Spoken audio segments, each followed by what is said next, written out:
We kicked off July, as we do every year, with the red, white, and blue of Independence Day. And if you're thinking there's nothing more all-American than that, then let me remind you that July is also Ice Cream Month, which in my eyes is also as all-American as it gets. So the next time you're at the market, make sure you spend a few extra minutes checking out all the new trends, flavors, and brands of ice cream that our freezer aisle has to offer.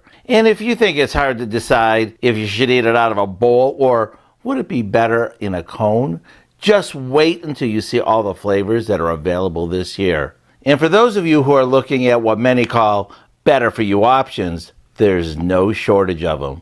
Everything from plant-based frozen favorites to ones that have less sugar and are dairy-free. And if you want to bring back all those ice cream truck memories from years gone by, then you have to check out all the novelty options.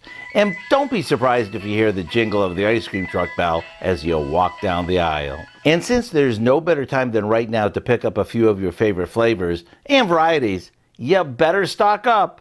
And with ice cream being so versatile, rather than giving you a recipe to whip up, let me share some of my favorite ways that I like to use it. In the heat of the summer, there's nothing better than a thick Frosty shake. And what's a slice of fresh berry pie without a scoop of creamy ice cream on top of it? And for those times when you're on the go, make sure you have plenty of ice cream novelties on hand. With so many ways to enjoy it, I promise you'll be hearing loads of, "Ooh, it's so good."